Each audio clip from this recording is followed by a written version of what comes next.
E aí pessoal, eu sou o F. Imagina ter o poder de ficar invisível, mas por pouco tempo, pois você está entre a vida e a morte. Esse é o filme O Invisível, então vamos recapitular. O filme começa mostrando uma festa de rico, onde todos estavam comemorando a formatura da escola, e a mãe do Nick faz um discurso sobre ele ser um ótimo filho e dá um relógio de presente. E do nada geral começa a ignorá-lo como se ele não existisse, pois ele vivia sem propósito, e é como se as pessoas não notassem a presença dele, e nisso ele se despede de geral e tenta se falecer, mas era apenas um pesadelo. Quando ele acorda, percebe que nada mudou, e de manhã tenta conversar com sua mãe, pois ele queria ir para Londres virar um escritor, e sua mãe não acredita que isso dê futuro, e ele se sente invisível, pois nada que planeja dá certo. E indo pro colégio, ele ganha dinheiro fazendo trabalhos para os outros alunos, pois ele estava juntando para realizar seu sonho. Vemos Pete no banheiro, e ele estava levando uma surra de alguns mequetrefes valentões, pois ele estava devendo muito dinheiro a uma galera. E ele estava tentando parar de fumar usando um chiclete de nicotina, e eles dão uma semana para ele pagar tudo. E Nick está tendo aula de literatura, e a professora pede para ele ler um poema que escreveu, e todos ficam encantados até o sinal do recreio tocar, e geral mete o pé. Na hora do almoço, vemos que Pete e Nick são melhores amigos, e Nick diz que estava quase se formando e iria embora para realizar seu sonho, e diz para Pete parar de criar dívida com esse pessoal, e ele diz que não conseguia guardar dinheiro, então Nick levanta e vai na mesa dos valentões para pagar a dívida do amigo, e antes de sair ele chama Anne, que era líder deles, de perdedora, e ela fica revoltada e vai para cima dele, e nisso os dois são levados para a secretaria e o diretor a libera, pois ela já tinha um histórico ruim, e diz pra Nick não se misturar com esse pessoal, pois ele tinha um futuro, e ele fica pensando que o futuro dele está nas mãos de outra pessoa. Quando Anne chega em casa, vemos sua realidade, pois ela tem um irmão mequetrefe e sua madrasta não liga para o boneco, e o pai só pensa em trabalhar, e nisso ela precisa cuidar do irmão e precisa arrumar dinheiro para mudar a vida dele de alguma forma. À noite, Pete aparece na casa do Nick e traz mais dinheiro, pois queriam que ele fizesse alguns trabalhos para passar de ano, e Nick diz que seus sonhos logo começariam e mostra que já comprou a passagem e uma semana antes da formatura iria embora, e Pete pede para ir junto, pois não tinha muito o que fazer naquele lugar, e agora que começa a doideira, pois do outro lado da cidade, Anne está roubando um carro com seu namorado Marcos quando ela vê uma joalheria, e ele diz que se ela fizer isso vai passar dos limites, e ela não quer saber,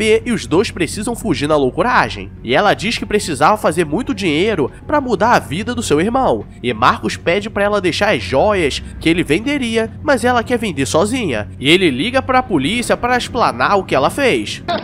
Que é isso? A trairagem! Na escola, ela guarda as joias no armário, e Pete fica olhando que ela fez algo de errado, e a polícia chega e a leva, e depois ela liga pro Marcos e a soltar, e galera, aqui você vai ver a traição máxima, porque depois desse nível só vi com Jesus, pois Anne diz que desconfia de quem fez isso e diz que resolveria, e Marcos fica todo cagado. No dia seguinte, Pete e Nick vão pra escola e os dois já estavam se despedindo, pois hoje seria o dia da viagem dele, e quando chega em casa sua mãe fica revoltada, pois ele iria embora sem falar nada, e ela diz que deu a vida para conseguir o melhor para ele, e depois ele fica pensando e pega o relógio que ganhou do pai e vai para a festa da escola, pois seria sua última festa. Pete acabou sendo pego pelos valentões e Anne estava com sangue nos olhos, pois ela queria vingança, pois agora ela estava fichada, e como ele é cagão, começa a chorar e diz que sabia quem a explanou, e acho que vocês já entenderam. E Nick está na festa da loucuragem e ele estava dando os pegas na Suzy, e diz que tinha uma passagem para Londres e entrega para ela e mete o pé, pois ele desistiu de ir embora. E quando está voltando para casa pensando na vida, vem um carro atrás dele e ele acaba caindo no mato, e ele começa a levar uma surra da Anne e dos seus amigos, e Pete fica chorando pois não sabia que ele não foi embora. Traduzindo, ele ferrou o próprio amigo que sempre o tirou de furada, isso que é trairagem ao quadrado. Isso! A trairagem! A trairagem! Nick apanha tanto que acaba caindo tortinho, e todos ficam desesperados achando que ele faleceu e o carrega até um ralo no meio da floresta achando que ele deu uma falecida de leve, e isso que é melhor amigo. E depois Annie vai falar com Marco dizendo que resolveu todos os problemas e acabou falecendo o X9, e ele fica pálido e manda ela ir embora, pois ele estava de condicional, e ela diz que se ela for pega, levaria ele junto. No dia seguinte, Nick acorda como se nada tivesse acontecido e vai pra escola, e chegando lá, as pessoas começam a zoar o poema dele, e sua namorada diz que ele ficou maluco e deu uma passagem pra ela pra ir para Londres, e ele percebe que todos falavam mal dele, e durante a aula ele percebe que todos estavam ignorando, e ele tenta ligar pra casa, mas tudo que ele faz volta como se nada tivesse acontecido, e ele tenta correr, e após ser atropelado, percebe que já estava falecido. E em casa, sua mãe chamou a polícia, e eles estão investigando, mas ele só havia sumido há menos de 24 horas, e o detetive Brian encontra o dinheiro que ele guardava e acha que ele vendia tóxicos, e a mãe dele diz que ele estava juntando dinheiro para ir para Londres, mas ele não embarcou no avião, e ele começa a andar pela cidade e percebe que estava sozinho. O detetive começa a andar pela rua e percebe uma abertura no mato e vê marcas de rodas, e lá ele encontra o retrovisor de um carro antigo e descobre que era do Marcos, e vai falar com Annie, e galera, que detetive é esse? Se ele não for promovido até o fim do ano, eu saio do Bob's, porque com certeza eu não vou ser. E Annie diz que não sabia de nada, e eles ficam desconfiados, e Nick a joga do prédio com raiva, mas nada acontece. Annie liga pra Pete e diz que ele deveria ir com a polícia vasculhar a floresta, pois eles podem achar o corpo e ele também seria preso. E eles começam a fazer o mutirão, e Pete está cínico no meio deles,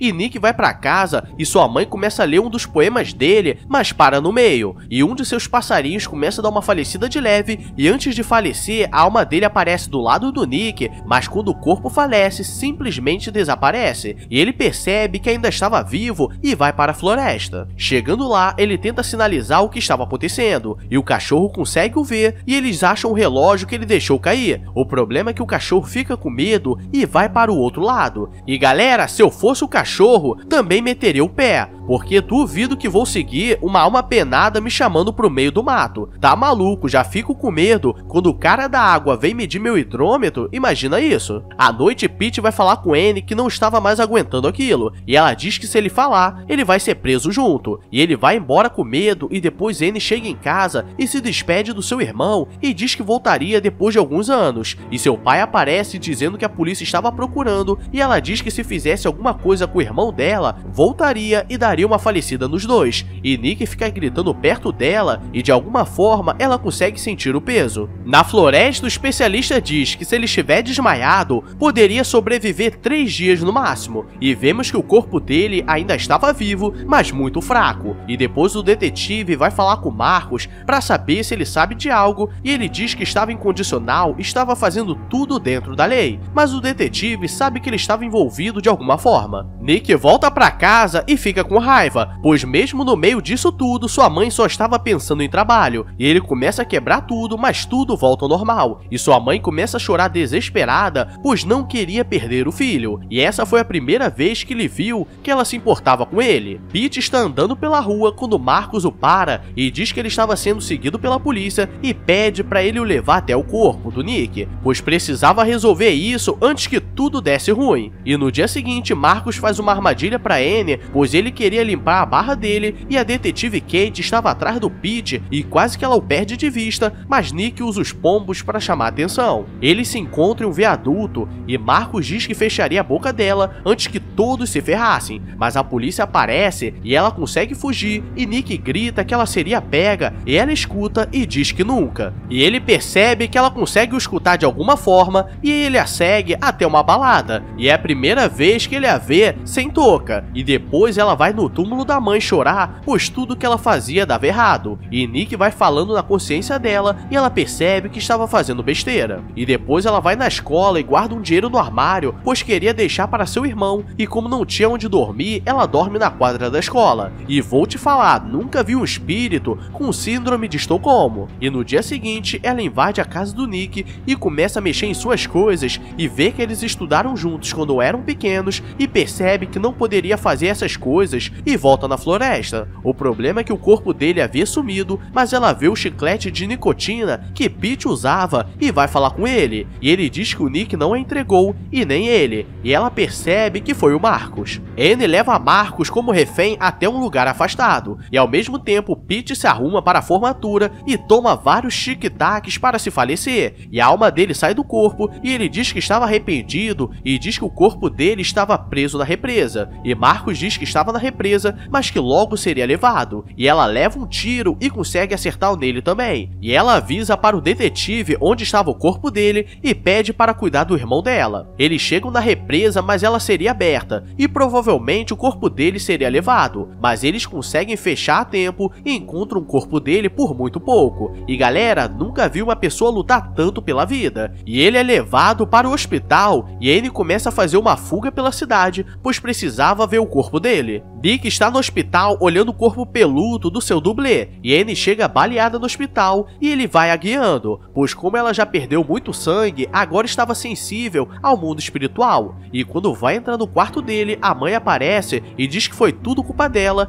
e Nick vai a guiando com as palavras e a mãe dele percebe que era o filho dela, e deixa ela entrar para ficar deitada com o melado escorrendo no dublê peludo dele. E galera, que mãe responsável! Vai que ele pega um cranco mole e um cranco duro, e ele acorda e diz que a perdoava. E o filme termina com ele indo falar com o irmão mequetrefe da Annie, e eles fazem uma carta pois Annie deu uma falecida de leve. E esse é o filme O Invisível, e galera, até que o molhado escorreu dos olhos aqui, mas bem de leve. Então deixa o like, se inscreve aí se for novo, porque aqui também somos coração. E quem deixar um comentário vai receber um coração da humildade. Agora eu vou nessa, então obrigado a todos e fui!